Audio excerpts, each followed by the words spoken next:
video on this last week, or he actually just made his video on Tokyo Ghoul, saying that this episode felt rushed because there's a lot of stuff that wasn't explained. For example, like I said last week, Kaneki's fighting, like he's able to be doing some kicking last week. Didn't make any sense because he literally sucked ass. Not literally. God, that's fucking awful. Let's start that shit over. Kaneki fucking sucked last week when he did training. So how the hell did he do that kick? The same thing applies this week, only to a more extreme level, because he beat up thugs. And he was sucky. And the thing that pissed me off about this entire thing was, he said maybe the training helped. What fucking training?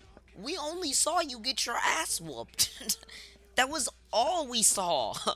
So what training is he referring to? They've skipped training.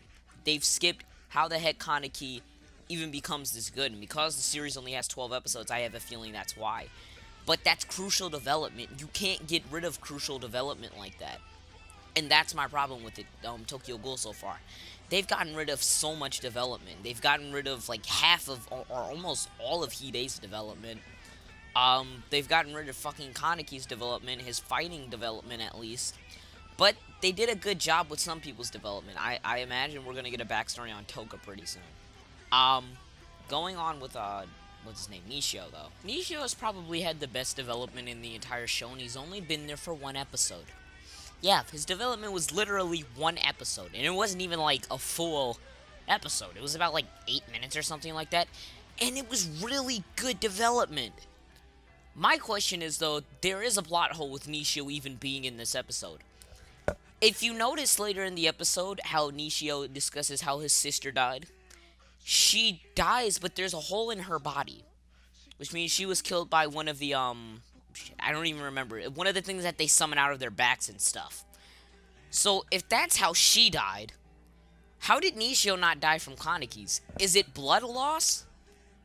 Or how is it explained? Because it just doesn't make any sense to me. Because they can't get hurt with knives or bullets or anything. So, there has to be an explanation. And they just haven't brought it out yet. And that's a big plot hole that I found. And I couldn't overlook it. Because I'm over here thinking, like, how the f did they pull that off? I'm like, how is Nishio alive, even though he was clearly murdered? Another thing I want to bring up is, like, towards, like, the end of the episode, there's, what is it? There's censors.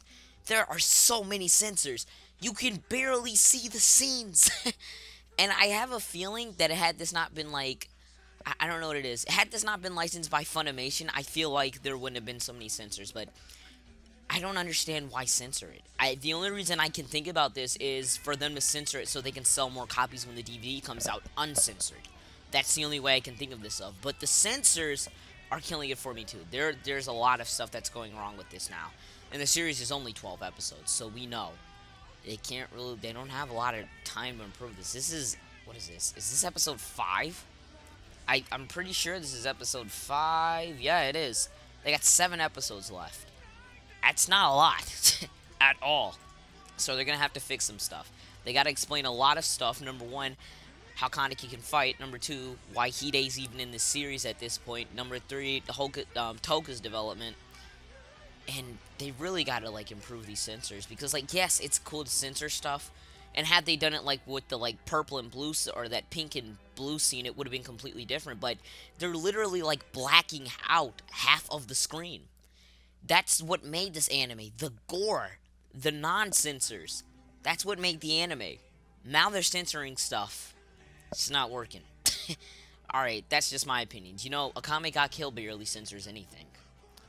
And I feel as if, like, Funimation is what... I feel as if it's a combination of Funimation and just the developers or producers of the series. But I feel as if the reason this is not... or stuff is being censored is because of Funimation. Because usually most Funimation stuff makes it on TV and it gets a dub. I think that's the problem. I think Funimation having control over this anime is fucking it over. So, anyways, thank you guys for watching. If you guys did enjoy, please leave a like, comment. And as always, I will see you guys in the next video. Deuces.